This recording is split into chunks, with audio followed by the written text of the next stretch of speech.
Hey guys, we are live. This is Jennifer with the Shooter's Mindset here on episode 333. We've got our co-host here, Greg Cannon. How's it going? Good. Hey, everyone. And our guests of the hour, we've got Keith Baker and Doug Koenig. How's it going? Doing great. Doing great. Think you need one more trophy behind you.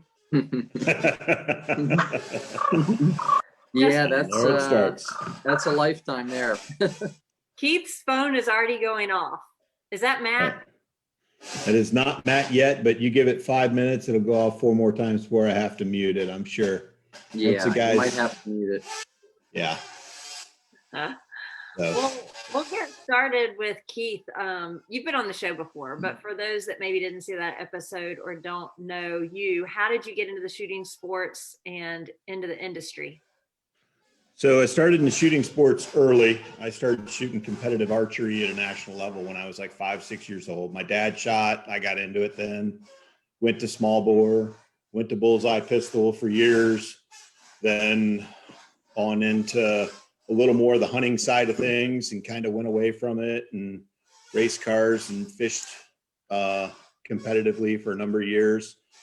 Then I cut my thumb off about 2014, 2015, lost a lot of use of my hand and wasn't able to be as competitive in that world anymore. So being an avid hunter and a lot of long range hunting and so forth, I started down this path, ran across the guy at a range once, seen it on Netflix, watched the Netflix show. It was the USASOC sniper competition and had the Dutch and it had the US team and it had this. Everybody then for precision rifle used 338 Lapua and a couple 300 Win Mags. I mean, that was kind of like what the thing was, you know, for this competition. And I said, wow, I need to do that. I looked for about a year and a half. I couldn't find any information on where to do that.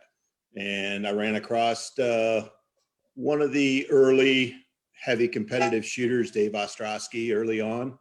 Ran across him at a match. I'm like, what do you use that rifle for? And he told me and got me linked up. And boy, once I met the community of people, I couldn't get away from them. Changed my life, sold my business, and structured my whole life around the community of precision rifle shooters in general, because they're just that kind of quality of people. It is good people. It is. Some of the best people around here. Yep. And now you've got a business out of it. Yeah. So like now my kids come out and eat breakfast in the morning. I spin up barrels and then when I want to go shooting, I don't have to ask for permission off work. I just have to not make money that day, you know. Spend money instead of making money. Right. And go get to hang out at matches, deliver parts, and just, you know, I love it. It's I worked really hard for a lot of years, 100+ hours a week, and now I work that many hours, but I'm doing it with great people, having a good time. That's awesome. Loving your job is a huge part of it. It's a beautiful thing. So Doug, how about you? We're going to move to you. How did you get into the shooting sports? So, you know, I started out young as a hunter and always plinking and doing shooting in the backyard with bows and BB guns and 22s, and there wasn't a whole lot of critters left around. And when I got into my teens, just was really drawn to the handgun sports. And luckily for me, I had talked my father into going in with me and buying a handgun at the local gun shop. And that gun shop, they did custom handgun work, shot competitively, and they had just come back from an IPSC World Shoot in Orlando that year. So that would have been like 86.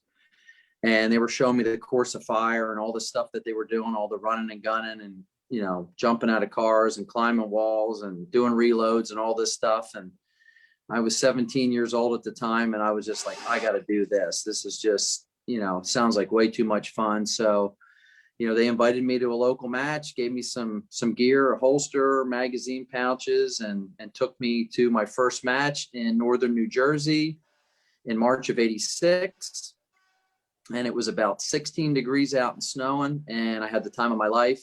And, you know, for me, going through the shooting sports, it was never about winning and turning it into a job or anything like that. To me, I was just addicted to being able to go to shoot a match. You know, to me, it was like hunting camp all year long. Every weekend, you've got 6, 8, 10 guys, and you go shoot a match on a Sunday, and then go get something to eat afterwards. And it was just a ton of fun. And I just, fortunately for me, I had a lot of natural ability, shooting the handgun and just shooting in general, and got pretty good relatively fast. Started to win some matches. Yeah, started to win some matches and started to get some sponsorship. And then in 1989, I had won a match called the Springfield Armory Trophy Challenge, and all the top shooters at the time, Rob Latham, Jerry Barnhart, Brian Enos, they were all there. And for me, that was kind of the first big match I actually had won. And up to that point, I had some top 5 finishes and was competing, but never had won. And I had done that in 89. And then I knew that I had an opportunity to, continue to work hard and see what happened. And then in 1990, I won the IPSC World Championship and won Bianchi Cup for the first time, and shot the first perfect score in history. So that kind of jump-started me and made me make a decision if I was going to stay being a carpenter or transition into trying to being a full-time shooter. And luckily for me, I was working for my father as a carpenter, who allowed me to kind of, throughout those early years, take some time to go shoot matches and maybe leave an hour here and there and go train a little bit. And, once I made that jump, it's kind of funny. But, the first 3 years I didn't make any money at all, even though I had some good finishes. It was just tough, the expenses and the travel, and then, trying to win. And back in the early years, there wasn't much to win. And then in the mid 90s, there was some matches that had some big money to win. And, I tell the story, I was fortunate enough, the first Masters I won, I came home with about $40,000, which was a gigantic amount of money, and allowed me to buy, put a down payment on my first house. And I look back now and it's just amazing. I never thought it was going to last this long. I always kind of felt like, hey, if it went away, I love being a carpenter. I could always go back to that work. And here I am, 33 years later, 34 years later, still plugging away. Got a little.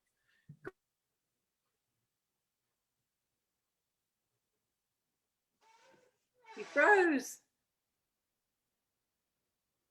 Glad it wasn't my And there's nothing else I'd rather. That's awesome. You kind of froze there for just a minute, so we missed like the last few words you said, but. Oh, okay. So I said, just the 34 years have gone by. It's just crazy that it's gone fast, and I just love the shooting sports. I've got a lot of great partners, a lot of great friends. And then coming from the handgun sports, transitioning into the PRS, I'm totally addicted. Again, met some great people like Keith and Rhett Walters, and just some really great people, and just having the time of my life shooting the sport. So how did that crossover occur? How did you just like get the itch to pick up a rifle, or did somebody dare you, or? No, well, how did that happen? Yeah, it's, I've shot some 3-gun and like I said, the Masters was a 3 handgun event where we had long range stuff, the Sportsman's Team Challenge. So I've shot a lot of different firearms and a lot of different competitions. And probably 5 years ago or so, I started to see this sport coming along, and I wanted to jump into it. And at the time, my former employer didn't make any rifles to shoot in this sport, and they really weren't pushing the team to jump into something where we weren't able to shoot their product. And 3 years ago, when I jumped on with Ruger, and my bosses pretty much told me, we've got the RPR, you go shoot what you want to shoot. So first match I shot that year in February or March was the Altus match, and it's been 3 great years so far. Just love shooting it. It's a easy transition from the competition side, but it's been a big learning curve, reading the wind, because in all the handgun sports, you never think about wind. The furthest we ever really have to shoot is 50 yards, and you don't have to hold for anything on that. So actually the gun has more movement just from your nerves than it does any conditions you're going to see. But in this game, there's just so much to learn. It's mind-boggling at how well these guys execute the top guys, match in, match out. It's really awesome to watch. And, I'm still learning, still plugging along and just loving it. I think that's the thing with PRS is you learn something at every match. Absolutely true. Yeah. There's really not a day that I go to the range that I am not surprised and fascinated with the next step and the next capabilities that you can do with a high powered rifle and in conditions and the time. And I mean, this is a daily thing almost. I it's once a week, but any serious day of practice, I'm just in awe of what it can do. And then the next time you go or, the next month or the next match, wow, we can go that much farther. And I can't wait to see where the top is. I can't wait to see when it just finally starts to plane out a little bit. But it seems like now, the guys are practicing more, they're getting better. And it's just a slow, steady progression of awesome after awesome after awesome. And gosh, I love the rifle world. Yep. There goes the turkey call. Are we still doing the drinking game this show? Is it still going? I'm drinking water for about the last 25 years. Me too. So you guys are coming together to put on the Koenig Shooting Sports Precision Rifle Competition presented by none other than Ruger. It's a mouthful. So Yeah, I know that's a lot. Tell us what all we can expect out of this, like where the facility, what is it going to be like? What type of match is it going to be? What are the dates? Where is it at? Okay, so that's pretty easy. Well, basically how it kind of got started, once I got into this game, I knew I wanted to run a match and pull, the industry together, like they already are in so many of the other matches, but just kind of pull along. But I wanted to do it at a facility that was going to be, really world-class, second to none, and logistically be easy for the shooters. And then on top of that, to partner up with somebody who's got a tremendous competitive background, and not only in PRS, but just in life and a hard worker, good person. And Keith and I started talking about this about a year ago. And, when we found the facility, Cameo Shooting Complex, right there in Grand Junction, Colorado, from the time you fly into the airport, you can be at the range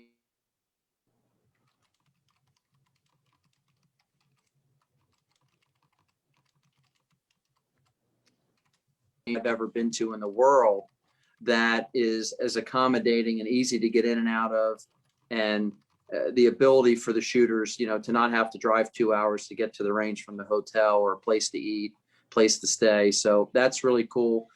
It's the terrain is unmatched. The shooters are going to be able to, the different layouts we're going to have for them is going to look like a completely different area, every grouping of stages they go to.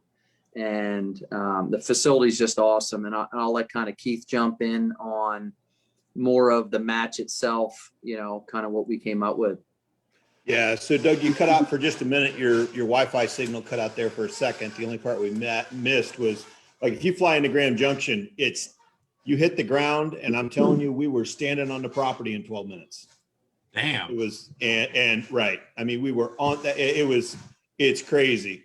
But when you're there, you're in the middle of nowhere. So the cool thing about this match, it's a little bit different than a lot of big field style mountainy type matches, is you're going to shoot in the mountains without climbing the mountains, right? So we rented 40, I think, UTVs that are 6-seater UTVs with gun racks.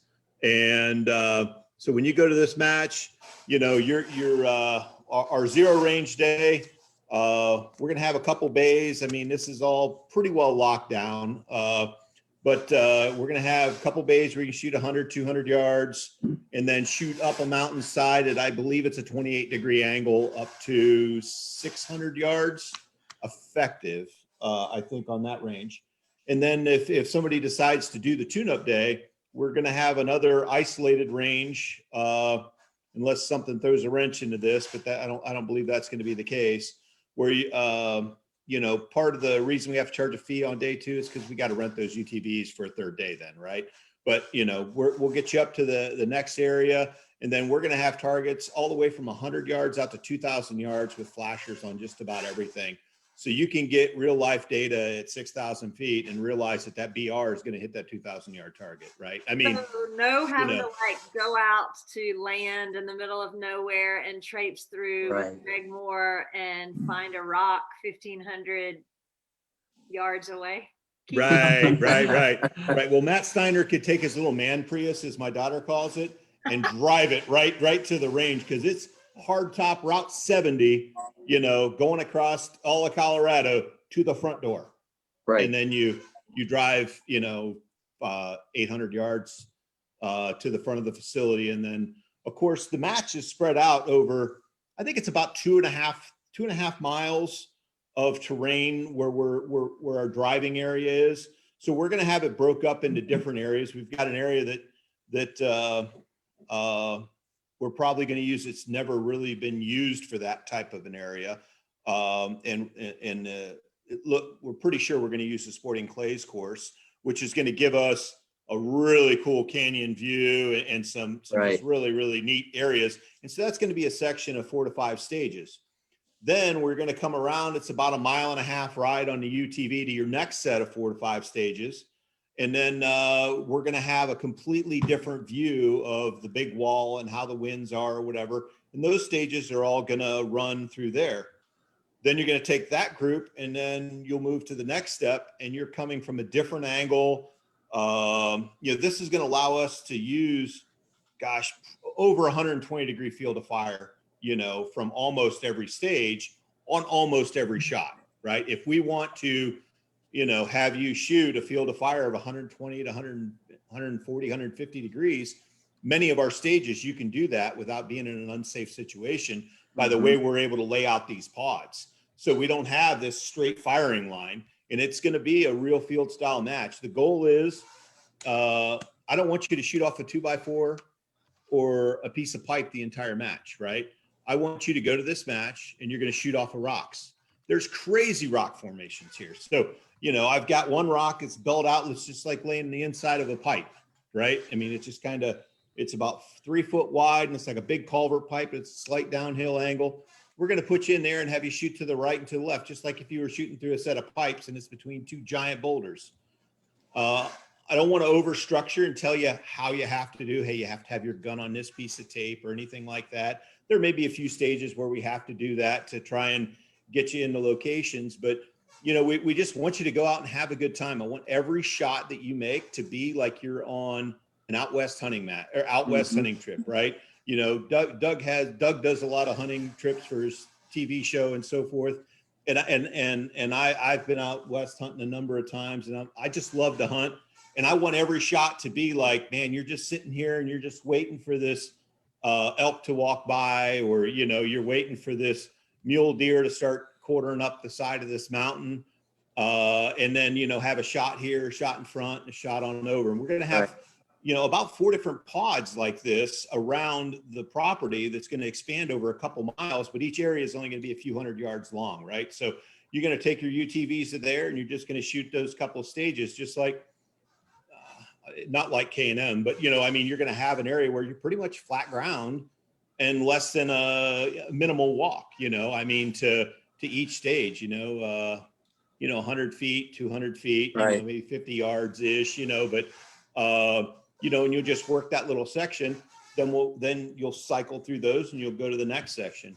So the cool thing is, we're hoping to have we've got a mover set up there. And so we're going to take a coyote and have this coyote running through the trees.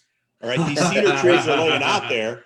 And so we're going to have this coyote zipping through these windows in the trees. Your goal is to hit it in the trees. Right. Well, it's going to be a pretty big target. So, at 300-400 yards, and it's not going to be that hard to hit, except after you see it, you run a couple times, we're going to have you shoot somewhere else at another coyote, right? Or something along that line, then transition back and try and find that little son of a gun running through the trees again. It's going to be real world hunting kind of stuff. I mean, you may have to shoot off of 3 rocks or 4 rocks, but you can shoot off of them any way you want. And if you want to shoot, if you think a tripod's the best way for you, more than likely we're going to allow that on most stages. I want you to just enjoy the trip as a hunting trip.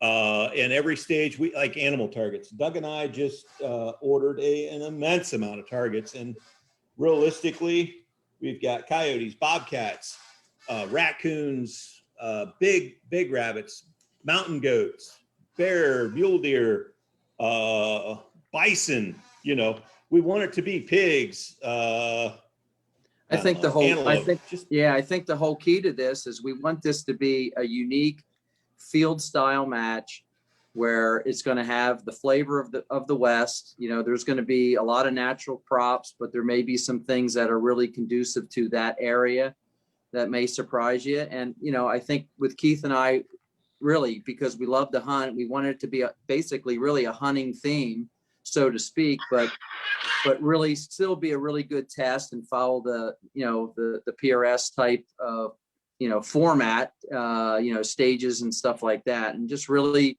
be a good test and a good opportunity for the shooters to really learn their gear in a lot of different conditions. Yeah. Is it going to be heavy positional? I know you say rocks. So Is there going to be a lot of prone, modified prone, or will it be a lot of positional? So if you're going to shoot prone, you're not going to be, I think shooting prone is great if it's modified prone. I think laying in Oklahoma dirt is not what I want, right? And that's not my vision here. But being on a rock, blowing it in your face. No, yeah, but being on a rock and shooting out there, you know, that you have to maybe shoot a little to the right. I think you're going to see a lot of target transitions, right? Because we have the ability to shoot pretty much 180 degrees, right? And so with all the space and spreading the targets out, we're not shooting down a lane. So I want the targets to be fairly generous in size, assuming the weather allows, and maybe have your mistakes come to fundamentals, right? You know, where, oh, well, I shot over here to the right, but when I went to the left, I didn't think about cant or something along that line. I want those misses to be that, but you know, the goal is I want it to be a fun match. I want you to just go have a good time. You know, if you go on an elk hunt, it's going to cost you $6,000, $8,000, $10,000. I want you to go on a hunting trip and be ready to go on a hunting trip and enjoy all that and shoot out of the back of a cedar tree or something along that line and kind of feel like that's the case, and get a little bit better, but you know, do it for a couple $100 and be able to take a UTV to each place and eat lunch. And hell, we're going to have an ice cream truck, have ice cream. I mean, how many PRS matches have an ice cream truck, right? That's right. So we got good food. We got an ice cream truck. We got, you know, you have me an ice cream truck. Ice cream is my favorite thing. Ice cream is a good thing. Yeah, I mean, obviously we come from, you know, we are shooters. So I think the biggest thing is we want to make sure the shooters know that this is a match for them. You know, we are catering to them. We're going to have, like Keith said, we're going to have the UTVs, we're going to have great food for them, ice cream truck, a fun course of fire that's different than what they've probably shot anywhere else, in a great, awesome location, easy to get to, logistically, and just in a welcoming area as well, with a welcoming facility. Who this place is built. This is Disneyland for shooters. I mean, this is what it's for. You know, for this, they run a lot of big IPSC matches, IDPA, Steel Challenge. So this facility is really second to none. I think, you know, when I had told Keith about this facility on the phone multiple times before we took our trip out, I'm pretty sure he thought I was blowing a lot of smoke, you know, up his butt.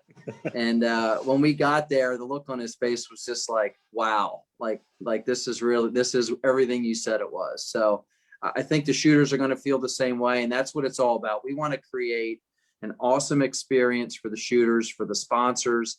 We want it to be an event, not just a match. So that's kind of been the brainchild for both of us, you know, putting it together, using our strengths with our sponsors and the facility and you know, our knowledge and years of experience in the shooting sports and in other sports. You know, we draw from all opportunities. So I know I'm super excited. I could speak for Keith. I know he's, you know, every day he talks to me about all these targets. I know he's like a kid in a candy store. Hey, I want to get this. I want to get this. Can we do this? I'm like, do it. Let's do it.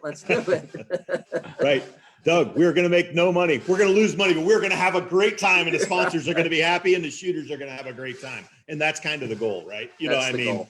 I think the matches the that facility people want to go to is the experiences. I mean, yeah. I don't know. Getting to play with the UTV is definitely a plus too. Well, you know, I shoot a lot of matches. You know, I think I shot 35 matches last year overall, including 1 days and 2 days, and the year before about the same. And I travel a lot, and I've not been to a facility that's set up like this for everything, right? I mean, it is set up for us as match directors. It's set up for the shooters for comfort and our food. We've got food being catered in. And we have an open facility that if it's pouring down the rain, we open all the garage doors and we can seat 300 plus people in there comfortably. Damn. Like with no problems and social distance. And we don't have those problems in Colorado right now. I mean, they just, they're pretty open to Right. a lot of freedoms out there. Right. You know, and we have multiple outside pavilions, multiple bays. I mean, we have the shotgun course. I mean, it is a world-class sporting clays course that I think they change every month, that you can, if you want to just shoot sporting clays on Friday afternoon, you just stick a card in and you can go, I don't know how many stages there. There's got to be over 30 stages, 40 stages. And each one has a completely different scenario that's really nicer than about any place I've ever seen. Right. So. Man, that sounds like it's worth the road trip. it's beautiful. The pictures you showed me were beautiful. It is, and it should be greened up. I'll be back out there in, like I say, a couple weeks here, and it's going to start greening up. And I guess there's pretty flowers and stuff that start popping out about now. But I mean, you look at the weather. I think they get 8 inches of precipitation a year. Okay, so you know it's a high desert environment. So it's generally cool though, and it's generally not hot. I mean, we could have a hot day, but it's low humidity. It should be right. Really nothing. It's like, it's the perfect time of the year to be there. Yep. You're just past what is expected to be the windy season, which is right now. And not to say that it can't get crazy windy, but you know, you got a giant wall that's hundreds of feet high that we may or may not have base jumpers jumping off of, right? And we've got some pretty cool stuff planned. Oh yeah. And then we've got TV coverage is going to be on this too. So you can talk a little more about that, Doug. Yeah. So my show, Doug Koenig's Championship Season, will of course be there filming, and we also have John Scouten from Shooting USA going to come film the match as well. So and also on top of that, we're going to have a handful of gun writers come participate. They've been reaching out and they want to come shoot the match. They're hearing all about it. So I think we're going to get some real nice TV coverage, and the shooters are going to have an opportunity to get on some of these shows and just be seen, be out there, banging some steel targets. And again, the facility, not only for where we're, food catering and the like, pavilions, but just down where the registration will be, there'll be a 100-yard, 200-yard paper range. And from that same location, you can shoot steel out to 600 there to check dope up the mountain. And then again, following up on what Keith said, there's a whole nother area we have isolated where from 100 to 2,000 yards, you can check data as well. So it's really a crazy place. And, it's just, I can't say enough about it. I think the shooters are going to just be enthralled about once they get there and being involved in the whole thing. And just, it's going to be a great time. Really, really looking forward to it. Man, it really sounds like you guys need the shooter's mindset to be out there also to provide some good coverage. Yes, we do. A couple of live ones. I have where to go? Somebody was asking if you guys need ROs. If someone's wanting to RO, who do they contact? How do they do that? So they can get a hold of me or Doug. It doesn't matter. Whoever they're more familiar with is totally great. Yep. We are looking for a few more ROs, and we're going to take care of our ROs too, right? I mean, we're the price table on this should be well above average. I mean, We've got some really big sponsors that are just doing great things for the community and for us, and stage sponsors, and it's really shaping up to be pretty great. Yeah, so we're going to have, following up on that, we're going to have not only the prize table for the shooters, but we're going to have a whole separate prize table for the ROs. Again, we know, listen, the shooters are number one, and equal to that is the ROs, because it's a lot of work. And, we know we're going to expect top level ROing from them. And so we're going to make sure we take care of them. We're going to feed them well. We're going to have some really great prize table stuff for them. And just kind of following on that, our presenting sponsor is Ruger. And then, following down that list, they're coming in every day. We've got Loophole, we've got Bass Pro Shops and Cabela's, we've got Hornady, Otis, MDT, Vortex, Sportsman's Warehouse. They're popping in. And so I couldn't be more excited on the support from the industry, from the sponsors. And that's going to trickle to the shooters with an awesome prize table and the ROs. And, I've got some outside industry actually sitting here. I got a text from somebody, kind of an outside industry company's going to jump in and probably, take care of some of the food and some of the stuff like that. So it's really growing. It's grabbing some steam, and that's the key. If we can get some outside industry folks involved to see what we're doing and how much fun it is and what a great sport it is, along with all the other shooting sports, it's great for all of us. Yeah, that's probably the biggest thing that could help our sport and our community right now is, if we get some non-endemic sponsors in there to, get some outside money, outside exposure, outside help, and kind of start bringing more people into the sport. That's always awesome. Absolutely. I did have one live question. If someone wants to ship ammo to the match, is there going to be a place they could ship it to?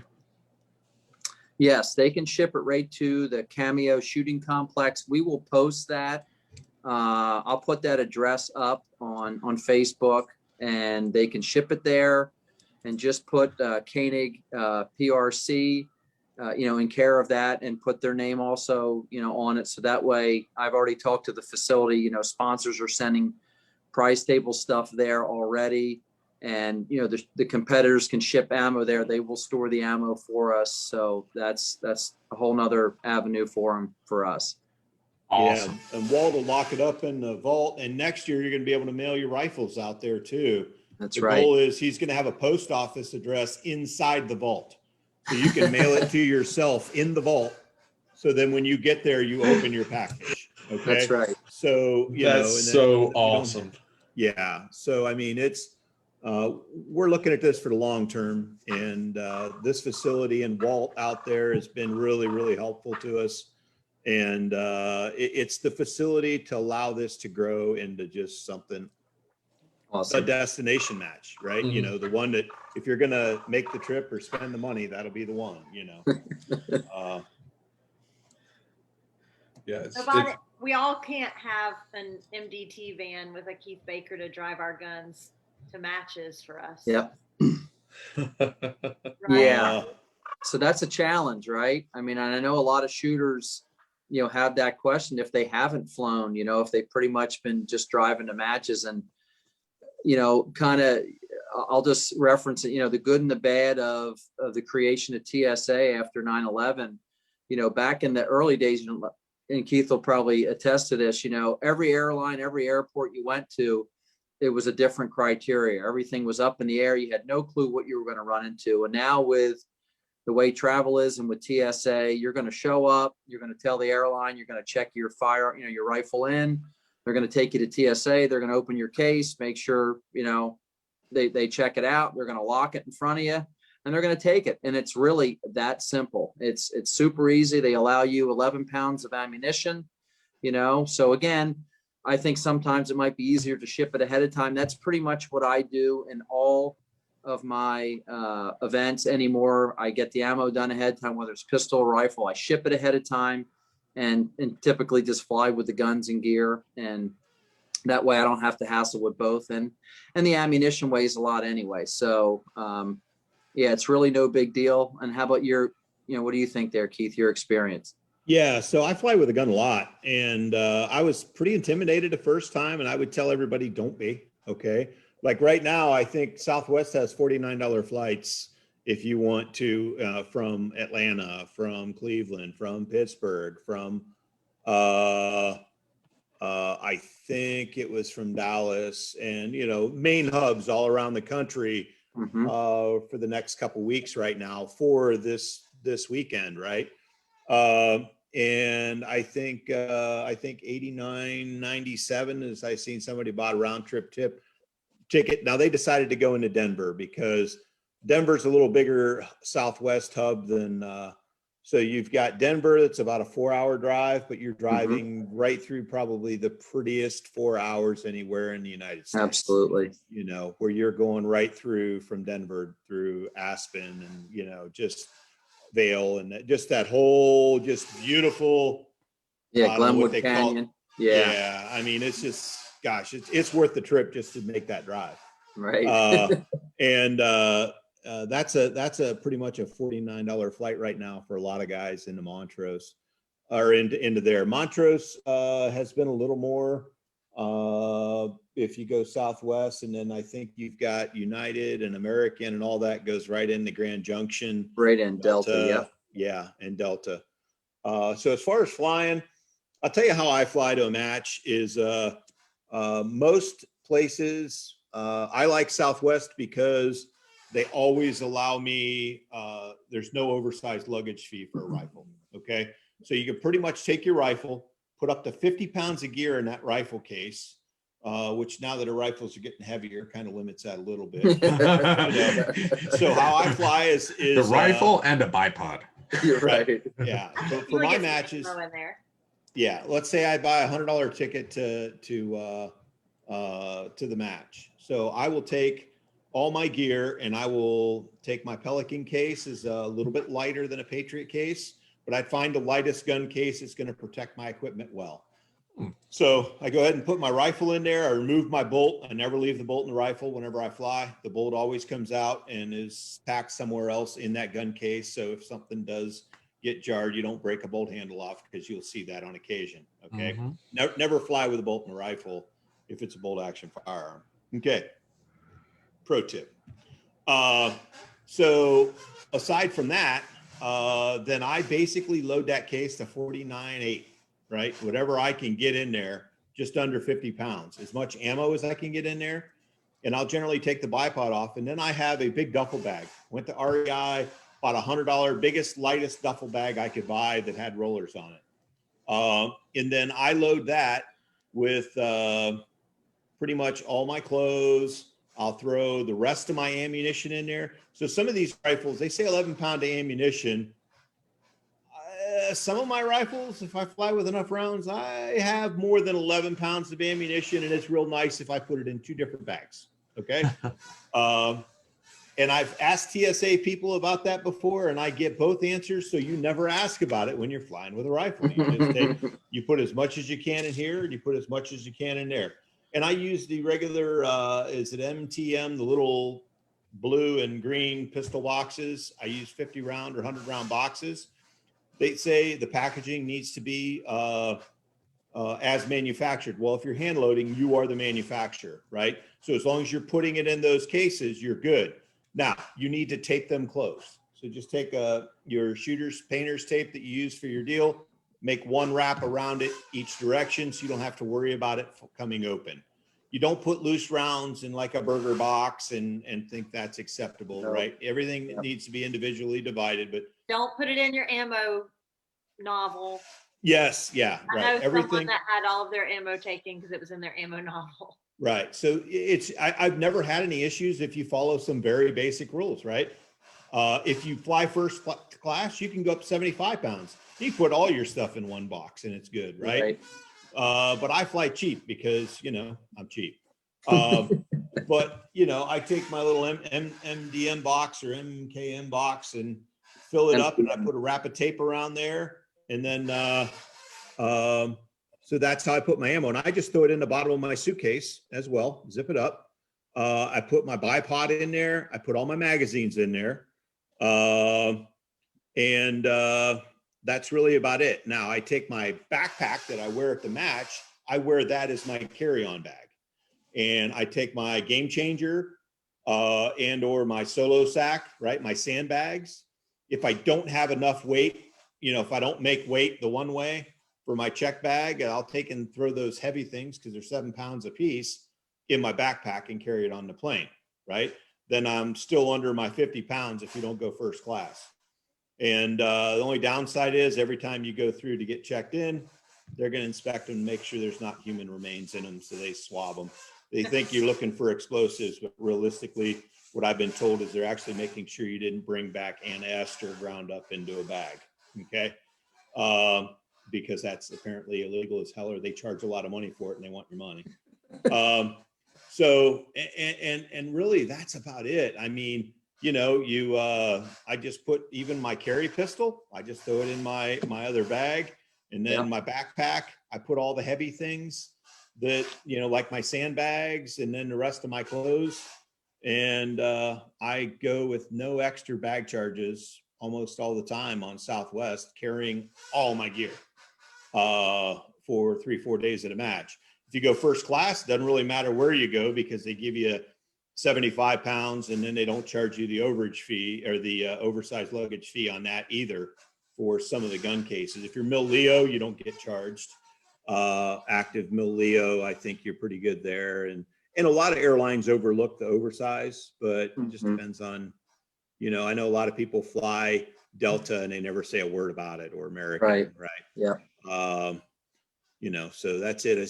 Flying with a rifle is really easy. Anybody who's going to do it or wants to come to the match and they're a little concerned about it, feel free to call me and I'll kind of walk you through the little, or text me and I'll kind of walk you through the basics of it. But it's super easy. It's not something to even worry about. Right. It's numerous times with mine. Yeah, you get to the airport 30 minutes early or than you normally would. So when the other thing is you need locks on your bag. Right. So yeah. You got to have locks on your rifle case. You don't use TSA locks. You use key locks in every position now that has the ability to put a lock on it. If you have 4 lock areas, you need 4 locks on it. Right. Now, when you weigh your rifle, keep the locks in your pocket, right? Weigh it. You're 49 pounds, 8 ounces. Pro tip, right?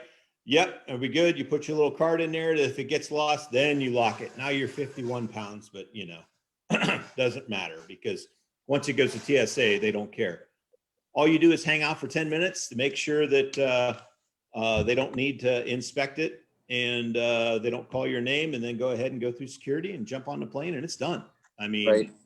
Yeah, I mean, it's flying with the gun's really, really easy, and it's not a concern.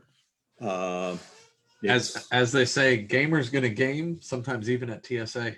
You bet your ass. Right.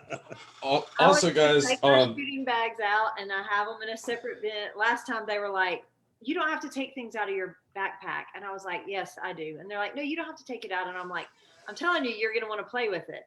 And they're like, "No, just leave it in there." I was like, "Okay." Left it in and went through. Of course, they pulled my bag. I said, "I told you you're gonna want to play with it." And they're like, "What is this, ma'am?" That's Aunt Gertrude. My neck pillow. Right. Also, guys, if you're looking for more advice on flying to a match, I haven't watched the video yet, but our friends the Lilies this week just posted a video online of flying to a match damn it, Swanee. Anyway, on flying to a match. So look up Shooting with the Lilies, and they normally have excellent content too. So if you're looking for more information, make sure to check them out.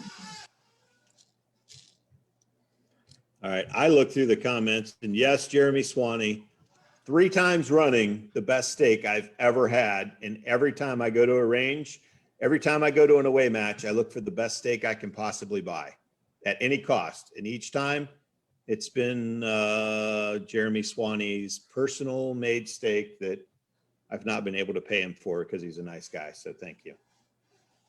Including one this weekend, which I didn't even know he was going to be there cooking steaks. But I had about a 48-ounce ribeye, and it was just about perfect. Tomahawk. And so if you want to learn more about how to cook with Swanee, make sure to follow our page and follow Swanee, because at some point in time soon, we're going to have an extra special episode of cooking with Swanee. So that should be a cool one. Right? Yeah. So switching gears a little bit, Doug, winning the Bianchi Cup as much as you have, you've earned the nickname Mr. Bianchi. Does being extremely accurate with a pistol have any crossover to precision rifle? Absolutely, it does. Yeah, I've always felt like if you could learn to shoot a pistol really well and have really, really great trigger control, it can't hurt. And transitioning into the long range game, for me, it's something that, I really pride myself on is my trigger control. So it definitely, fits in, and it's a big help that it's something I don't have to train myself to do right now with all the years of shooting the pistol and Bianchi and stuff like that. So it's more for me about, learning wind and trusting what's going on and what I'm seeing than actually, working the shot. So yeah, it's been great, learning how to pull the trigger. Some of these comments, Lord. Yeah, I was sitting there digging deep into the comments trying to catch up. I can't even decipher this. Sorry. Anyway, I'm sure at your level there's not a forgetting that you're shooting a pistol, forgetting you're shooting a rifle. Like for me, after I came from pistol, I came from 3-gun, and then I'd start picking up ARs and hold them like this with like my thumb on the wrong side of them. Like, why does this feel weird? I'm trying to shoot a carbine match. What's going on here? Or, go shoot a pistol on Friday, and then Saturday I'm at the range, and I'm like, oh, totally different way of moving my finger there. Yeah, it is. It is totally different, and it's kind of funny because we're in the middle of April now, and I'm about a month, 5 weeks away from the Bianchi Cup. So I put the rifle down and grabbed the pistols out last week, and actually shot a match on Sunday. So it's and it's been almost 2 years since last year we didn't have the Bianchi Cup because of COVID. So it was kind of nice, dusting them off and getting out the range and kind of relearning that game a little bit, because you do get away from it. I've shot, I've been shooting 10 to 12 PRS matches, 2 days and some 1 day. So I've definitely transitioned into the long range rifle game. So. So speaking of those cups, how many are there behind you? Well, I've won the Cup 18 times. Some of those are World Championship Cups, and some are Steel Challenge. And I think they're up there. There's an IPSC World Championship. So, yeah, I've been super fortunate in my shooting career. Yeah, that is impressive. So both as shooters and as match directors, what would you say would be like one or two things that would set apart like a good match from a great match? Go ahead, Keith. Well, I think a great match is run by good shooters. Mm-hmm. And I think that's really the case. You look at George Gardner, you look at Jake Vibert, you look at, guys that just shoot a lot. They get to see a lot and they want you to have an experience, right? And I think a match director that wants you to have an experience and not just figure out how to throw up 25 targets and take your $250, I think there's a lot to that. I mean, when Doug and I talked about this, I said, Matt, I don't want to run a match. You want me to run the best match? We'll run the best match, right? I don't have a desire to go out and try and run just a match and try and, if we're going to do a match, I want it to do the best match we can possibly do, right, with our skill level, right? And so I want something that's going to challenge you mentally. Personally, I like a really tough match, but that's not what the majority of the shooters like. So I don't want it to be I want it to be challenging. I want it to show you your fundamental weaknesses here and there, but I want every stage to just tweak a little different piece of you, right? Hey, here we're going to do some target transitions. Here, we're going to give you all the wind in these targets. but you're going to have to make sure your elevation's right. You know, I mean, you're going to have to watch what's going on there. You know, I just think a good match director tries to balance each and every little piece of, hey, this one here is going to be fundamentals. Like on our skill stage, you may have to move your butt to see the target. You may not just be able to just be a dumb executor of shots. I want you to have to think before you pull the trigger every time. Right. You know, I don't want to just say monkey see, monkey do, which is really fun, right? I mean, it's my game. We do a lot of that, but I want you to think a little outside of that too. Make it easy, make it simple, but also challenge you from every aspect of the shooting fundamentals. And I think a good match director can do that. I think they can make it fun. I think they can make it entertaining. I think we can get, you know, the weather is always the thing that can, you know, the big equalizer when you get to the West Coast matches, but there's ways we can change things. You know, if we think things are going to be a little tough, well, then we can maybe do things that are hit to move on, and you're going to get a higher hit factor, and you're going to, you know, we're going to make, I mean, we ordered over 100 targets for this match. So if you do 20 stages, you're going to have a lot of targets to shoot at, right? Yeah. You know, and there, you know, I mean, there's some really, and they're going to be different targets you don't always get to shoot at. I don't want you to shoot at circles and squares and diamonds, right? No, I want you to shoot at prairie dogs and bison and rabbits and have fun, right? And have ice cream. I mean, a good match always has ice cream. A good match always has ice cream. Right. Ice cream and barbecue. I think that's the separator between good and great is the ice cream truck. I think for some people. I do, yeah. But I think, I kind of to follow on that. I think the separation between good match, great matches is having that balance for the shooters to realize that not everybody is at the upper echelon of the shooting sports and is going to hit 90% of the targets. And if you set it to that, it can be very challenging for some of the new shooters, some shooters that don't get to shoot 20 matches a year. We want everybody to have an opportunity to hit a lot of targets. And then we'll also have opportunity for passing lanes for the great shooters, you know, to really step up with their knowledge, their wind knowledge, their gear, and test everybody. But, you know, really what we don't want to do is drive the new shooter or, you know, just shooters at different levels into the ground. I mean, that's not fun for anybody. And then on top of that, we want to give them great food, great transportation, and a great facility and a super shooter friendly environment. And to me, that's what separates it, making it an event, not just a competition or just a match, and having great people, great companies, great facility. You know, and just to follow up on that, you know, when Keith and I did talk, that was the whole premises. I didn't want to just run a match either. I wanted to be involved in an event and have it be epic and something everybody's going to talk about, you know, every year. That's the match they want to go to, and they get to shoot targets they don't normally see in an environment that they're not accustomed to. You know, that's to me is what's going to make this thing great. Right. And have a small, you know, one or two target, an extra target a stage that great shooter is going to take to the next level. But then everybody else that's, you know, the new shooter is going to be able to hit 4, 5, 6, 7 targets, right? You know, often, you know, I mean, that's kind of the balance, but have it not be gimmies, right? You know, they're earning every point they get, but they're going to be able to earn points.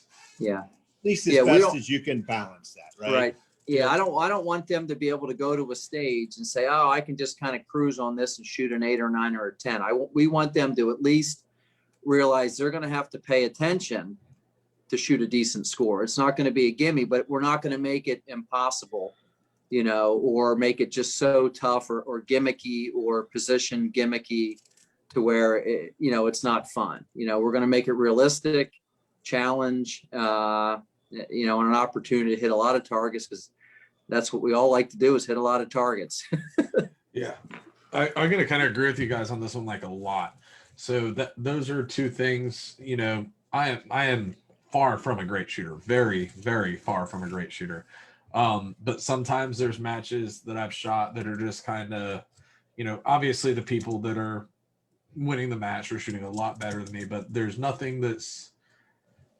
I've shot matches where there was not a stage that had me really thinking, and not a stage that had me really focusing on my positions, and not a stage that does that. And then I've also had the opposite, where there's some stages that are like, okay, so on this stage, I'm focusing hard on positional, and I'm focusing hard on reading the wind, and I'm focusing hard on seeing mirage because there's no backdrop to this target. There's nothing behind it, so I can't spot my misses.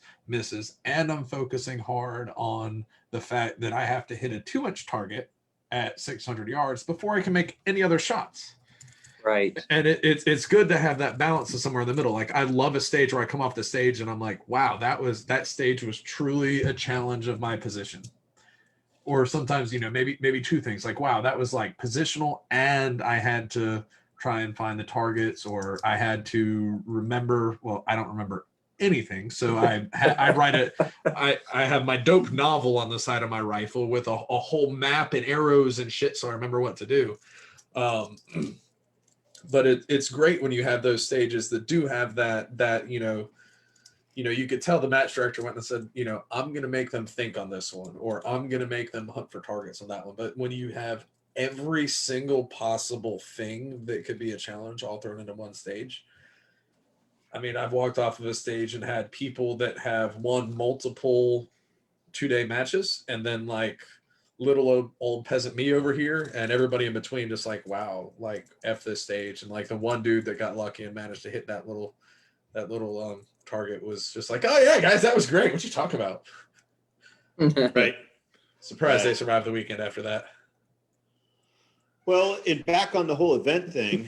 So, hopefully we're going to feed you, right? But, then maybe we're going to look into maybe having a place that on Friday night or Saturday night, we'll all be in town at this restaurant dinner place. And so people really feel comfortable hanging out and eating dinner with everybody, or, just like a bar and grill thing.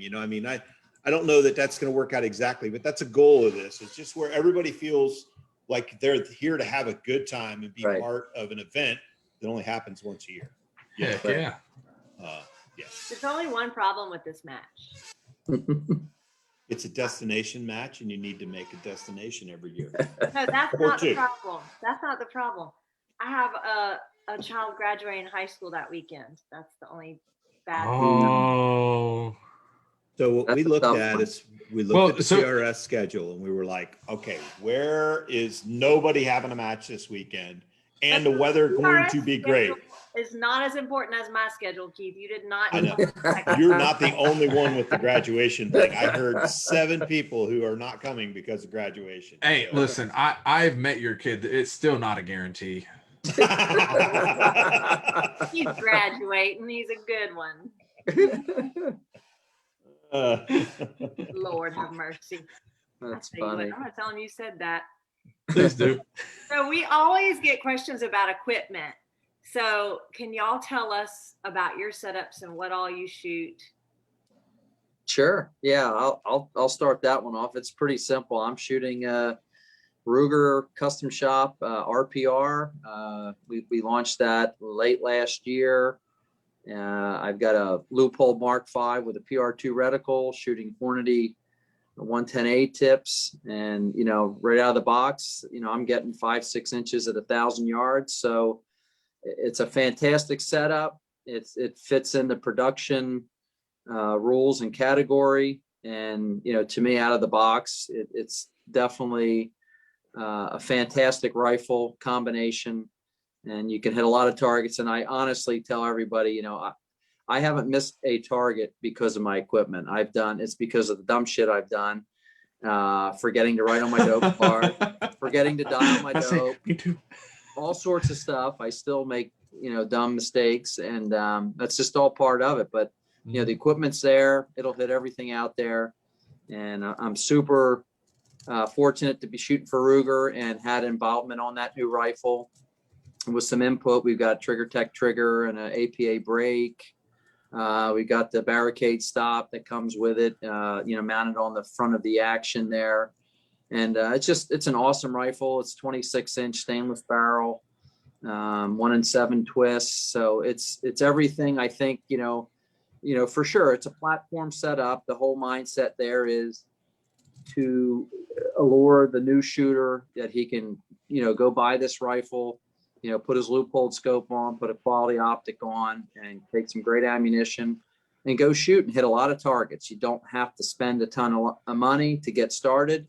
And that's really the whole point of Ruger and me shooting the production, is to just show that you can be competitive with production factory, equipment. And that's what it's all about. And, hey, I'm like anybody else. I've got a lot of custom pistols and custom hunting rifles and the like, but it's good to step up to that stuff and appreciate some of the added accessories and benefits of a custom gun. But you don't need to break the bank just to get started in a sport. And I think that's really, really important, whether it's PRS, USPSA, Bianchi, whatever it is. That's the key, especially getting, young shooters involved that don't have deep pockets. What do you think about the increased price point on the production? Well, me personally, I don't really like it. I kind of felt like actually it should have gone the other way. I still look at the production if we want to grab new shooters, and maybe that's not what it's, maybe there's not a lot of new shooters that are going to have $1,500 or even $2,000 to get started. I don't know that. So, my personal, feeling right out of the gate was it was fine at 2,000. And it gave a really good platform, but I understand it too. Technology moves forward, equipment costs, that's a reality now too. What $2,000 was a year and a half ago, because of manufacturing and COVID and the price of things has gone, 2,500 is probably, is still realistic, I guess. But initially I was a little bit against it, just me personally. I felt like it should have stayed, but whatever it takes to get new shooters involved, that's what it's all about for me. Again, my whole focus on shooting production is just to show the shooters that they can go buy a rifle off the shelf, Ruger RPR, put a quality optic like the Leupold Mark V on, LRP, and some great ammunition, and they can hit a ton of targets. Go practice. If you've got extra few $1,000s, spend it on ammo and learn how to shoot than spending it all at one time on your equipment and not being able to afford to practice or shoot matches. So I've had an idea that I've said on this show before, and it's never come to fruition, but I think you're the man that could help make it happen. So, it gets into a gear race, and there's a little bit of a question of, how much is the shooter and how much, is it the Indian or the arrow?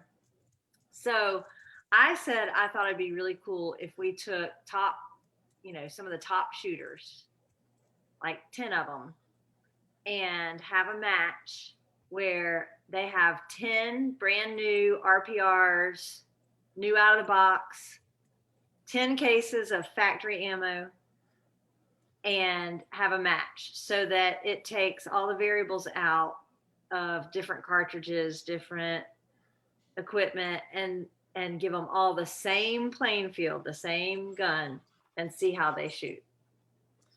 Well, in theory, that's a great idea, but the reality is you're going to have whatever platform you choose, you're going to have somebody who's got experience with that platform. And so therefore there's going to be an advantage there. And there's been other matches and other formats where you show up and shoot their equipment. And I never really loved that from the standpoint that I'm a guy that likes to be in charge of my own equipment. And what I mean by that is I don't want to go to a match, and if I have a malfunction or something's wrong with the equipment, I don't want that to be the crutch. I don't want to be saying, well, I didn't win because of this. I want to say, hey, I came with my gear. Whatever happens with it is on me, whether it's I have my dope right, my stuff dialed in, I've done the prep work. If, I want it on me, my performance, not on, okay, well, somebody, something with it, whether it was ammunition or an optic or just something with a gun, it heats up and it walks. And like I said, I've seen this in other matches where they've tried this to where, you have a malfunction or the point impact shifts on one shooter to another. And it adds too many variables. It's a great idea, but it's like the old adage where you try to have a surprise stage. Typically, a surprise stage is only a surprise for the first guy, because no matter how hard you try to keep something a secret, there's talk or people see something or find out something. And I think the same thing would go with that is, if you picked an RPR, there's people that have shot them that have them that are going to have an advantage. Or if you pick a Tika, they're going to have an advantage. Or you pick a, whatever that other, firearm is, it's going to be, a Savage, it's going to be an advantage to that person. So that's just my 2 cents. Yeah, I love the idea. I love the idea of a level playing field, but in my opinion, it's the Indian, right? I mean, now if I pick up Doug's rifle and Doug picks up Doug's rifle, Doug's going to shoot Doug's rifle better than Keith's going to shoot Doug's rifle, right? But that said, now if it was a series where everybody was assigned a rifle for that year, okay, and then they had these 2 serial numbered components and so forth, and they were in charge of their stuff, and they could learn how to be effective behind that. Well, or let's say there was 2 different rifles. You took a Ruger RPR and the Savage, whatever, and you said, here's rifle A, rifle B, here's optic A and optic B, and this is the only things allowed in this series. And we're going to have a 5-thing series, and you can only shoot factory ammo, and we will give you that at the match, right? So, and you can do what you want in the meantime. Well, now that would be kind of cool, but like Doug said, I mean, you take the top shooters, they put a shit ton of effort into making sure their equipment is on point. I mean, at the end of every day of a match, I'm tired, it's late, it rained all day, whatever. I go back to the hotel. I disassemble my bolt. I clean my bolt. I disassemble my magazines. I clean my magazines. I wipe them out. I dry all my ammo. I make sure I re-put all my gear in place. I make sure that, I don't have any dirt in my sear. I mean, I go through everything on my rifle, re-lube my bolt, prep it for the next day's, deal. And that's because it got bit one time, right? And somebody's gun might have had a problem, and they come over and we work on their guns too, right? But that's kind of that's a thing, because I've had a mistake one time. I won't have that same mistake again. And to have someone else in charge of my how my gear works would just drive me nuts. I mean, I would just be a nervous wreck, right? But I love the idea. Now, as for production, again, I think Doug covered it pretty good. But I would love to see production rifles be affordable for all shooters. I understand as far as we're pushing stuff, we may need a higher end of that to be able to achieve some of the, some of what we're doing. But I really like the idea of the lesser, $2,000 or so for a rifle, $1,000, $1,500 MSRP for an optic. Where someone could really get in this game for $3,000 to $3,500 and be very competitive. Someone could go buy an RPR and, a Vortex Viper, Diamondback, or Strike Eagle, or whatever, and have a platform for $2,000, $2,500 and effectively be able to safely shoot a competition, be effective through it, and enter it at that price instead of having to come to me and I build them a 45. I mean, come to me, but build them a $4,500 rifle, and then they put a $3,700 optic on it, and they're $8,000 out the door without reloading components, right?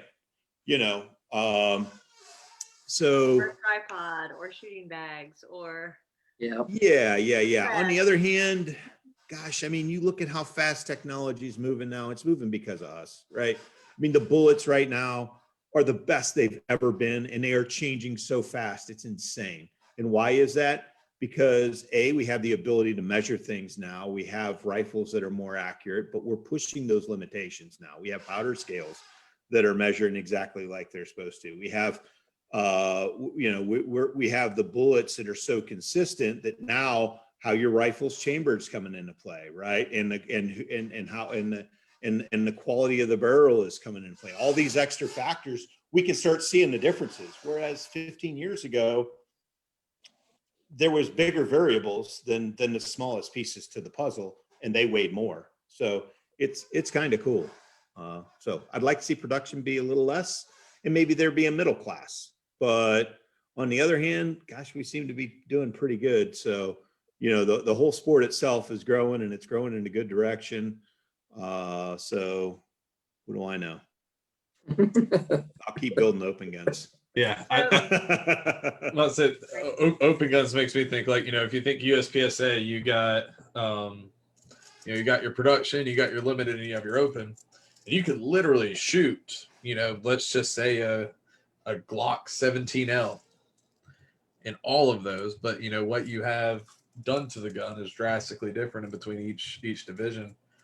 So I wouldn't be opposed to kind of a middle class, because, you know, no offense to, you know, George Gardner or Phil Cashin, I absolutely love the Pinnacle and the, oh, I feel bad, BA Light. Oh yeah, I mean, you look at what you're getting for those rifles and the cost. I mean, it's an amazing platform. Hell yeah, those right. Like the only thing that pisses me off most about those is that they weren't a thing when I was building my rifle. Right? But I think that that's more of a limited class, middle of the road rifle than, you know, and no offense to RPRs at all, but like that's generally speaking a better rifle.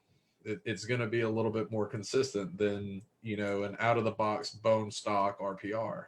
I wouldn't say I've seen some pretty amazing grips come from an RPR. I mean, when they first come out, I mean, they shoot, they're pretty crazy. Yeah. And I guess pretty good. So just most of my friends that own RPRs do not pay the same level of attention to their rifle as my friends that own an MPA built rifle, a GA built rifle, and anything like that. So that goes into it too. But I've just, out of the ones that I have personally shot myself, you know, not saying anything for the overall general of it, but like, you know, a custom rifle like the Pinnacle or the BA Light is, from what I've seen, going to be just a smidgen more accurate. And I think very it would make refined. I will give you that it's the action is a little smoother, right? That, you know, it's a little more refined because it's $1,500 more too. Right. I mean, it's $1,000. You're paying almost half again the price. I don't know what was an RPR's price last year before the new version. It was $1,400. Yeah, $1,499. You could get them pretty much anywhere. You know, 6 Creed, 6.5. So and you know, street for value, price, I think was $1,100. Mm-hmm. Absolutely. Yeah. Yeah. I know I bought my first one for $880. You know, it's a heck of a value. Right. You know, versus $3,000. There's a pretty big difference there. Now, that said, some of the, I mean, you look at Phil's gun and it has a Curtis action in it, and you know, pretty decent barrel and a good chassis. So you know, it's about the same as my freaking rifle, that is a lot more than he sells that thing for. Oh, absolutely. And George's gun, I mean, he's got a Bartline barrel on there. Yeah. I mean, you know, those are amazing rifles for the price. So that's where the argument is. Well, yeah, it's also forcing these great price point rifles, for someone who's going to go custom. Well, they can go almost custom, you know, almost full blown for $3,000 instead of $3,800 and have a really great package platform. Yeah. On the other hand, what it causes is that first shooter coming in to really need to spend $4,000 to shoot a match versus the first shooter coming in to spend $2,000. And I know when I first wanted to build my first rifle, I was like, $2,500 for the rifle. Well, what kind of scope does that come with? No. And then it was $2,500 for the rifle, buy an $800 rifle or scope, or buy an $800 rifle and a $2,500 scope. And I'm like, oh, you know, and that was kind of hard to choke down until I actually have done this. And now I'm like, gosh, the most important thing on that rifle is that optic, right? So So speaking of that, so Doug told all of his equipment. Well, were you done? We got off on a tangent on the I think I was pretty much from the rifle optic ammo standpoint. Yeah. Yep. I was pretty much wrapped. So Keith, how about yours? Dude, I go full custom. I'm like, I've tested everything I've ever ran out there, and I'm like, I want the absolute best of everything I can get on there.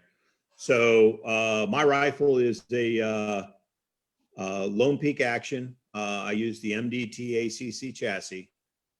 A lot of great chassis. I just think it's the most adjustable, best. I like everything about it. I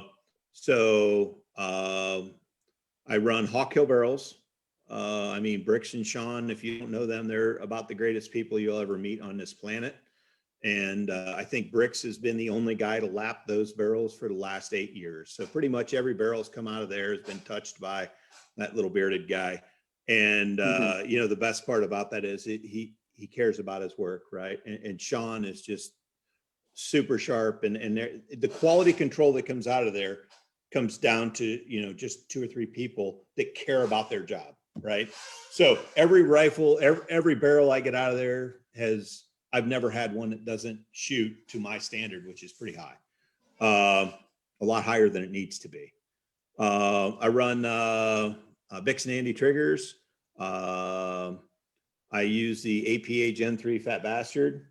And I run the MDT one-piece mount. It's a giant mount. The daggone thing is, oh, hell.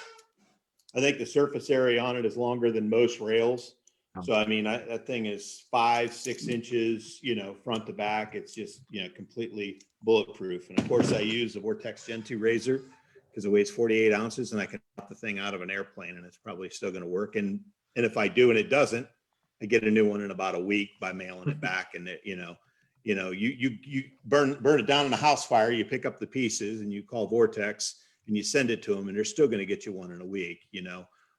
So, you know, originally I started down the Vortex route because I didn't have the money, right? I mean, I'm like, man, I got to spend that much money on something. Well, I can't spend it twice. What if I break it, right?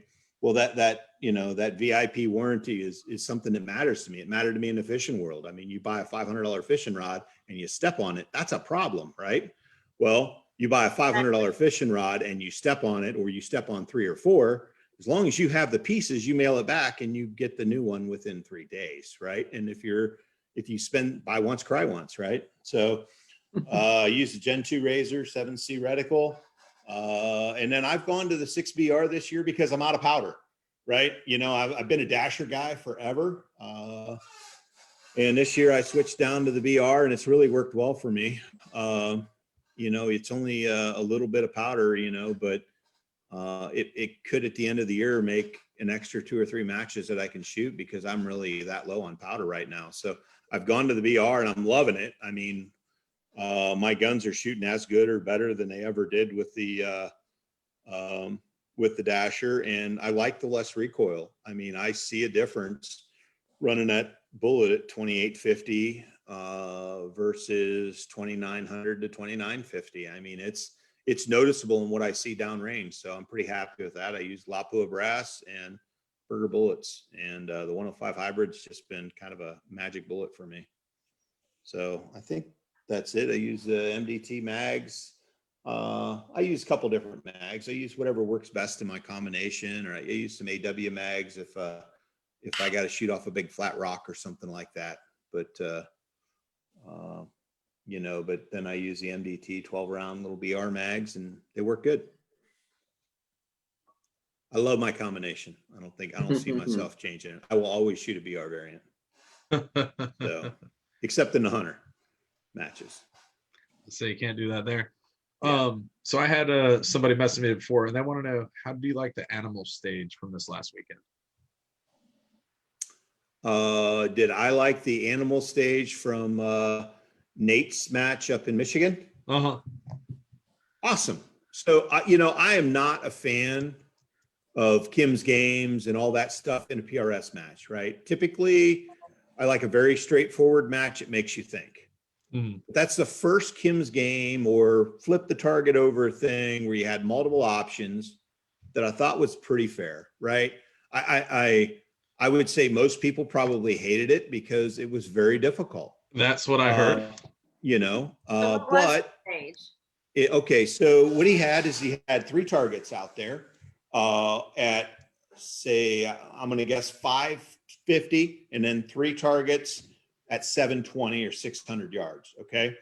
And the first one was a grouse. He's actually a walking pheasant, but a grouse. The second one was a turkey. And then the third one was a flying pheasant. Okay. That was at the first yardage. And the second yardage, let's see, do I have the picture right here? I might have the picture. I don't. Okay. The second set of targets was a coyote. It was a wild boar, and then it was a howling coyote. And that was on the second rack. Well, he had 4 pieces of paper, and you flipped them over, and then you were not allowed to write anything down. So it was a Kim's game. So he had 4 different orders, and you had to shoot the targets in order. And in each array, so it might have been near, near, far, far, but you would have shot flying pheasant and sitting pheasant on the first one. And then the far target, you might have shot howling coyote and boar, right? And you had to shoot them in the specific order. Then you had to remember the second set, and there was another line. It was, instead of near, near, far, far, in which 2, it was far, far, near, near. And you really had to, remember a 6 target order by pictures and not write it down. I would have screwed And that different up. yardages. And he really did a mind screw on it. So when he put the pictures on there, he wrote random numbers over top of them. So what I did, That's I just numbered, rude. right? I numbered the targets, right? I numbered them on my piece of paper, like 1, 2, 3, 4, 5, so I could remember a code for each target rack. But when I looked at his target, he had 5, 1, 7, 8, whatever, and they were not in the order that I numbered things. So now I'm trying to focus on the picture and not the number above. And I really wish I had my matchbook here. It's probably in the house. But I had to focus on just the picture, not the numbers above, apply a number that wasn't the number attached to his picture to the order that I had because it was blind. So I loved it. I cleaned it. It was great. Did anybody else? I don't know. I think maybe, I don't know that. That would be a question That's for just Nate. like He's sitting there logical watching. stuff, like when they have like words, like colors, like red, blue, whatever, written, like spelled out, and they're written in different ink colors, and they say the word, not what color it is, and you know what I mean? It's kind of that same kind of mind game of the numbers being so off. It was. The nice thing about it, a lot of the Kim's games and that stuff, you see the order matters in how you do it and how your outcome is going to be, and maybe whether you got more luck or less luck, shooting in this order or that order. In his way, they were roughly equally sized targets at 2 different yardages. You just had to remember a 6 target order, and then also remember to dial between them, right? And you could take as much time to look at it, but you could not write it down. So you had to sit there and effectively come up with, a system to do that. But it was always too near, too far, or too far, too near, and then too far, too near. So every way you played those cards out, I think my target was 1256 because I named 1, 2, 3, 4, 5, 6, and 45. 31 is exactly the order that I remember I shot it in. So I sat there and I kept looking at the order and I kept saying it out loud until I pulled up and I'm like, okay, 1256. So target 1, boom, target 2, boom. Now I go to my second rack, dial, okay, 5 and 6, and not the first, and then shoot the last 2. And then what was my second number? Well, once you start dialing numbers on top of all that, it really screws with your head, right? So my brain's overheating now. The second step, so I kept saying it out loud. Oh, it was a mind screw, but it was a fair one. And I don't know that it's a PRS thing, but you know, it was a skill set that I needed. I definitely needed to practice because I need to have my mind. I can practice on a barricade. I can learn how to build good positions and how to do so efficiently and fast. But those stressors that make me have to think outside the box, I can't practice that. So it was really worth me going to that match because he had a lot of, Nate's known for insanity, right? It makes sense in his mind, and he is the only one. But you know, So, he had a lot of. Time out real quick. Nate's commenting. He said that the everything was, they weren't random. They were numbered in the order they had to be shot in. He's trying to post a picture. Nate, if you message me that picture, I'll share it for everyone to see. Just Facebook message it to me. I like the mind game ones. Like in Wyoming, they had the one that had the pictures on the log. You remember? Yes. So there were targets out there, and you had to do the positions either right to left. I think you had to do either right to left or left. You could to right. choose. Yes. Yeah. You could choose, but then you had to shoot them in the order that was there. When you were on a position, you had to shoot the according picture. Now I like that, right? I did too. I love that. But most of the ones where you flip a card over, it's like, this is your target order. And well, you might be shooting 600, 400, 300, 100, right? Versus the next guy shoots 1, 2, 3, 4, 5. Right. That wasn't, I don't like those, but Nate's was very, very well thought out. He did some Chinese crisscross thing with, it was left. It was a 12-round stage, extreme left, extreme right, extreme right, extreme left, big target, small target. And I mean, it was 12 rounds of total chaos, crisscross, back and forth, in and out, made no sense. And you had to dial 12 times and do that. And that was another good stage because I had to think a lot while I was pulling the trigger to accomplish 12 dials of an order that wasn't like left, right, near, far. It was just total random chaos, and you had to figure out how to make your brain work with that. So I enjoyed it. I hope a lot of them concussed and whined and cried a little bit, but and I did too until I hit them. And then I was pretty happy about them. Funny how that works. But I learned a method. I took something from that match. I learned a way I didn't know how to do that. And I had to sit there and think about that for probably 30 minutes to figure out a way to do that. And fortunately, the squad in front of us was backed up a little bit.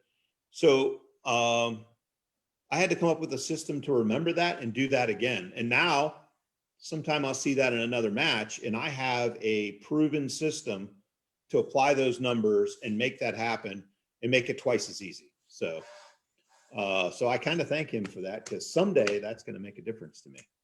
So That's awesome. Are there any more lives? I just got the picture. I'm going to go ahead and share this picture.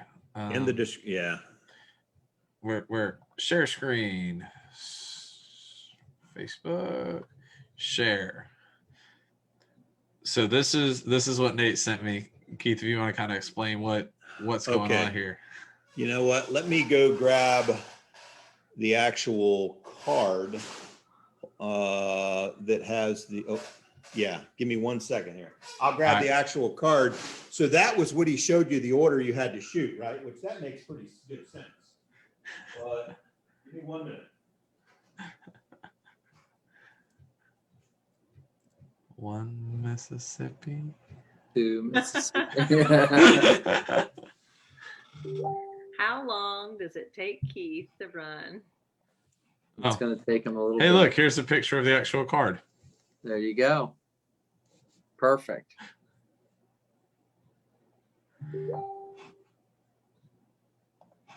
So number one. All right, stage 6. 1,000-yard Kim's exercise. Location MTC, 1,000-yard hill. Round count 8 rounds. Time 90 seconds. Targets animals 6 to 80 and 8-12. Positions prone. Equipment no restrictions. Description: shooter will have 90 seconds to view a card, remember target engagement order, and successfully engage targets. Upon selecting a card, the timer will start. Take as much of your 90 seconds as you wish to study the card. When you're ready to shoot, hand the card back to the RO. Take up a prone firing position and engage the targets in the order specified by the target card. Shooter may not write down the target order. Right. So this was the order of the targets that I'm holding up there. So, well, yeah, you have it right there. So it was 680 and 812, and that was the order of the targets. And then you flip the card over. So I applied a number, like if you look at mine, 1, 2, 3, 4, 5, right? And then he handed you that card, which was the first screen that you flipped right there. So now I had to think of that shooting order. I had to shoot them in that order. So for me, that order would be 46, 12, 46, 12. Well, that's not what those numbers are at the top, right? I mean, so when I applied a number, that didn't work. So that would have been 46, 12. And then 56, 32. 46, 12, 56, 32. Well, if you look at his numbers, that's going to screw your brain up, right? But now you got to do this on the clock. And then I had to remember, okay, which ones were near, far, and dial the difference and so forth. It was a great stage. It was one of the first Kim's Game stages that was fair, because for the next guy, it would have been a combination that would have been similar in some way, right? Where you were too near, too far on each stage, both near side by side, both far side by side. So he put some thought into it. And, but I had to remember those numbers, and then 4-3 for the first one, 5-8 for the next for elevation. And I'm like, oh God, man. I mean, it's in 90 seconds, and that won't happen at my match. Hey, I was just going to say, hey, Keith, let's make sure we tell everybody that shit ain't going to happen in our match, because I'm already burnt out looking at that. Right. I love you, Nate. You're going to come and you are going to be sitting in a blind, having a good time and killing shit on the side of the mountain in our match. That's and then going and having an ice cream and then moving somewhere else and shooting something else really, really fun to shoot. That's right.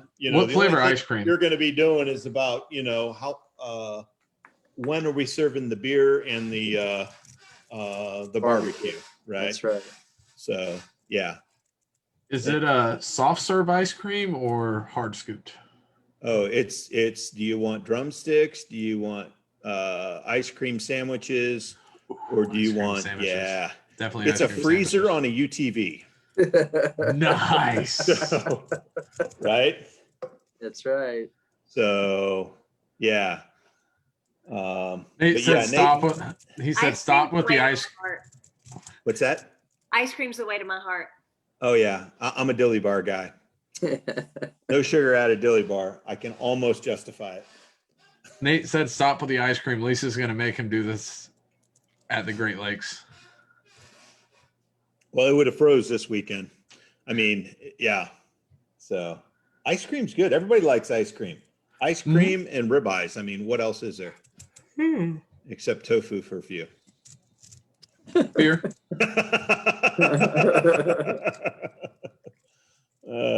True that. Are there any more lives? Mark Bailey wants to know if the ice cream's available in a cup. Yes. Of course. It'll be the little wooden spoon one. You know, the wooden spoon ones you had when you was a kid in school? That's right. Yeah. Man, I was always scared I was gonna get a splinter in my tongue as a kid. Like that was like a nightmare there. And Scott Satterley said that Sean Johnson had one at a team match a few weeks ago that was in the and it all disappeared. Heart Spades and Clubs Diamonds, and he drew cards for the order that you shot, and he said it was a really cool stage also. That's pretty cool. Yeah. Yeah. Also, everyone wants to know, are Dippin' Dots going to be available as well? We could make that happen, right? You know, if you register and you personally request Dippin' Dots, okay, we'll make sure in the next 2 weeks, and then message me that you want Dippin' Dots. We will have Dippin' Dots both days for you. That's right. All of a sudden, this is 600. And if you want ding dongs, we'll have ding dongs too.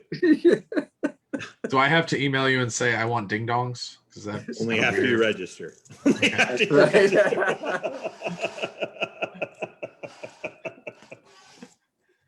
All right, we're good on the live side. Cool. All right. So last question is for each of you. What is your next match? So I'm going to Matt Steiner's match at MKM. Matt, Ken, and Mark. They took over a range facility over in Pennsylvania, and now they've got one going in Ohio too. I love the kind of matches and effort those guys are putting back into the community. So this weekend I'll be shooting that. Next weekend I'm going to and then the weekend after that I'll go to the NRL Hunter in Wyoming. I'm really digging the hunter matches. I really kind of like that. I'm picking up on a lot of skill sets that I've lost shooting very structured matches. I've learned a lot, but I've got some skill sets that Scott Satterley with his hunter matches is really is exploited a lot of weaknesses in my hunting game and my I'd say weaknesses. So now my shooting is strong, but the rest of my game hasn't caught up to that, right? You know, when I hunted years ago, I could shoot pretty good and I could find targets pretty good and I could range stuff pretty good. Now I can shoot real good and shoot farther, but all that finding targets and finding animals and building those positions and just naturally doing that in an environment is not progressing at the same pace. And so Scott's doing pretty great things, I think, with that hunter for at least for me as a hunter wanting to perfect those things. So I'm excited to shoot another one of the NRL hunter matches. I'm going to shoot 2 more and hopefully the finale this year.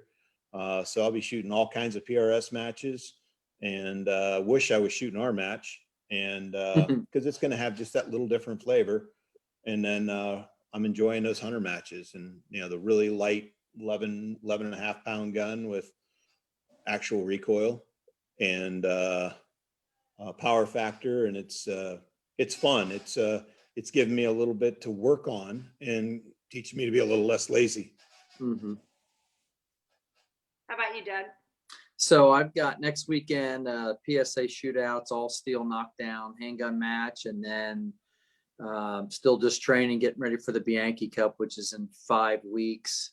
That'll be, you know, that's a big one, obviously, for me. So just focusing in on that. And then after that, plan on shooting Pig River and then, you know, running our match and then some more PRS. And I'd really like to try to shoot one of Scott's hunter matches, either New Hampshire or something else. It's, you know, I just want to try to get one in this year with this, you know, current schedule I already have. And, you know, just keep banging away. So that's, you know, that's what's in the short term. And I still haven't built my schedule fully out for the second part of the year, but I know there'll be a lot of PRS matches for sure.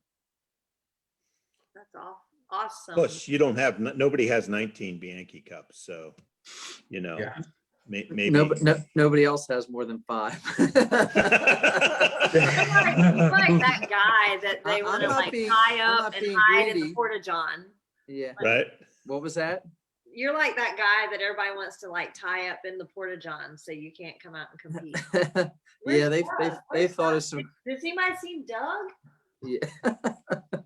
Yeah, I've been super fortunate there. So yeah, it's I've still got a lot of goals, you know, whether it's at that match, a certain score I want to shoot, you know, things like that I have set for myself personally to keep me motivated. So that's awesome.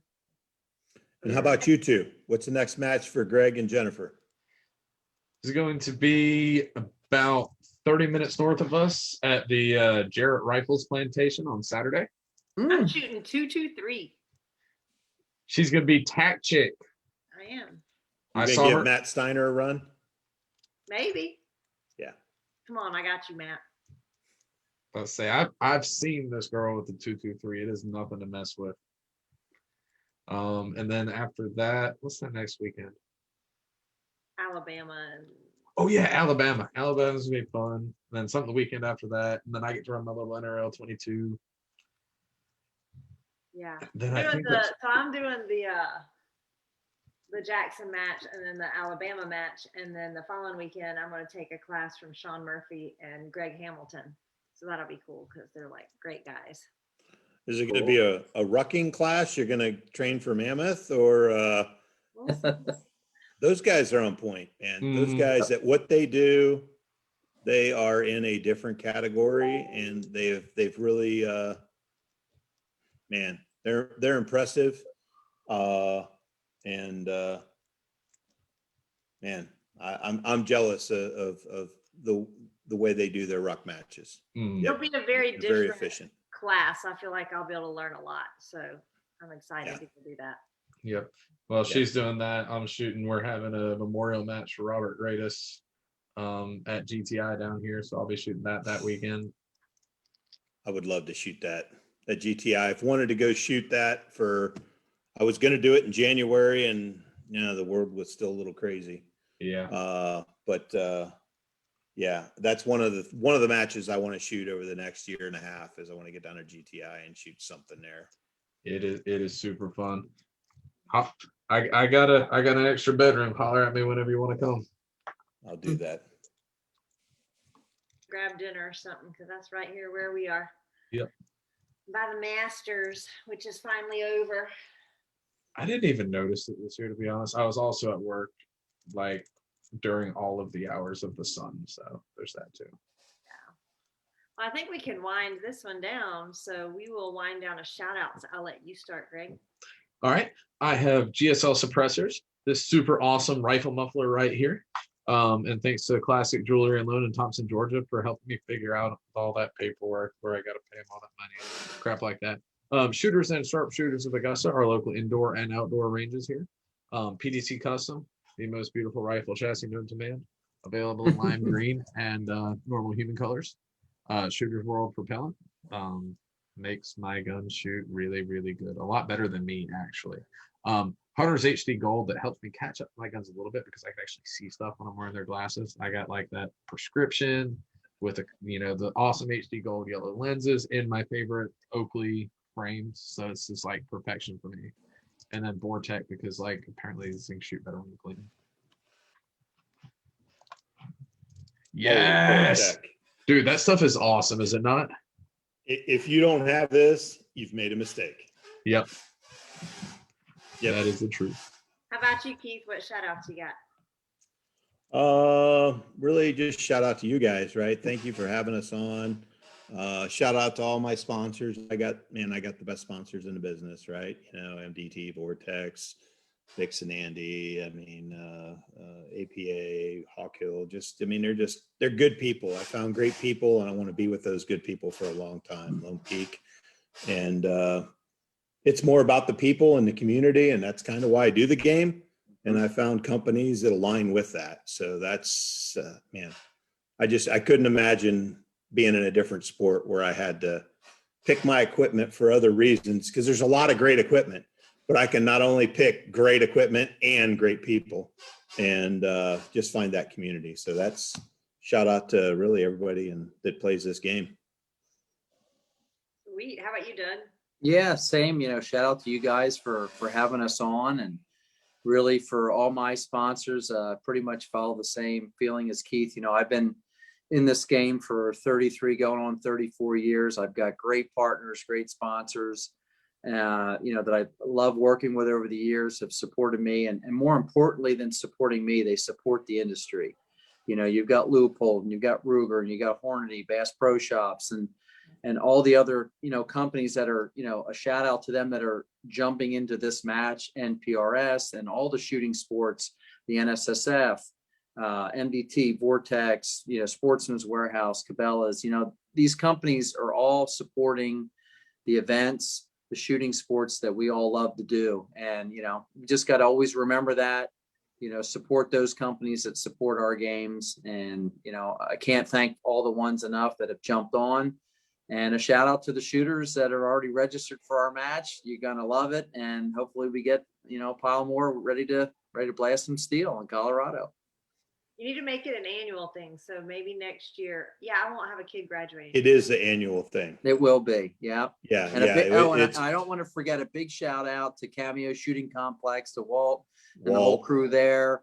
It's an unbelievable facility. I know we've said it a bunch of times, but they are so accommodating, so helpful, and open arms. They really want this to be an awesome event, and it is an awesome shooting complex, and we are all going to have a blast there. So, and we're not just saying that about the complex. You get there and it's like, whoa. well, I mean, that's right. and then you go around you go a mile down the shooting park that we're shooting in, and you look at it from a different angle. It's like, holy whoa, right?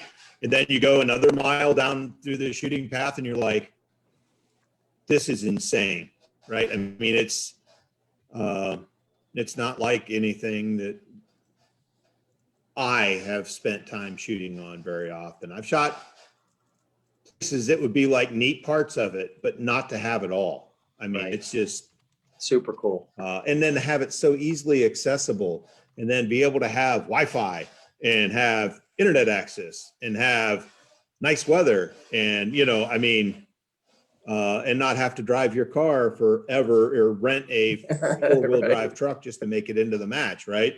Right. Your little man Prius will get there, right? That's right. I mean, it's pretty cool.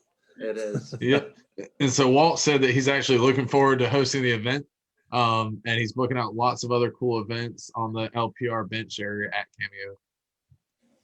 It's a cool spot. Yeah. Once you've been there, Yeah. you're going to want to go back, not only hopefully for our match, but you're going to go shoot sporting clays. They got 2 walkabout 3D archery courses. You'll see all the pistol bays, other rifle bays. It's an awesome place just to go shoot. I'm going to take a whole bunch of shit and shoot a bunch of stuff up when I get there.